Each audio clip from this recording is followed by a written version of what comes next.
கர்த்தருடைய பரிசுத்த நாமத்துக்கு ஸ்தோத்திரமும் துதியும் கனமும் மகிமையும் எப்போதும் உண்டாகட்டும்.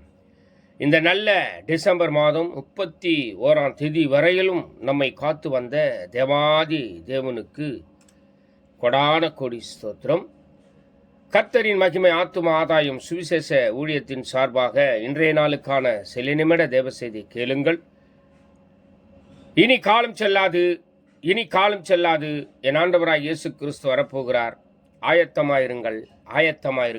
அநேகரை ஆயத்தப்படுத்தி ஆண்டவர் பக்கமாய் திருப்புங்கள். பக்கத்துணையாய், பக்கத்திலேயே, பக்கபலனாய் எப்போது உங்களுடனே கூட அண்ட சராசரங்களையும் படைத்த என் ஆண்டவராய் இயேசு கிறிஸ்து இருந்தார். உங்களை விடுவித்தார், விடுதலை ஆக்கினார். ஆமென். விசேஷமாக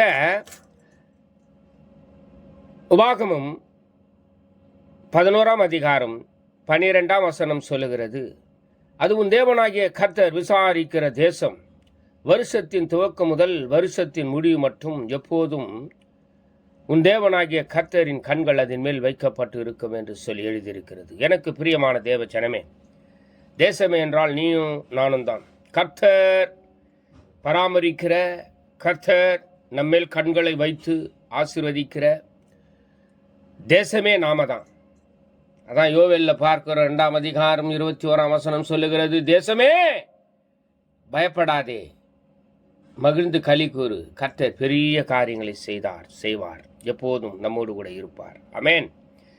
இந்த வருடம் முழுவதும் நம்மோடு கூட இருந்து காத்து வந்த கர்த்தருக்கு நன்றி சொல்லி ஒரு பாடலை பாடுவோமா?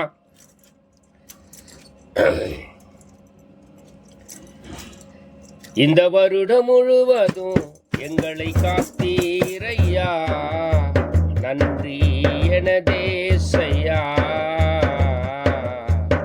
நன்றி எனதேசையா. இந்த வருடம் முழுவதும் எங்களை காத்தீரையா, நன்றி எனதேசையா, நன்றி எனதேசையா. கர்த்தர் தாமே எப்போதும் உங்களுடனே கூடவே இருப்பார். ஆகவே உன்மேல் என் கண்ணை வைத்து உனக்கு ஆலோசனை சொல்லுவேன், நீ நடக்க வேண்டிய வழியை உனக்கு காட்டுவேன் என்று சொல்லி வாக்கு கொடுத்த வல்லவர் அவர்தானே. கர்த்தர் தாமே உங்களுடனே கூட இருப்பார். God bless you.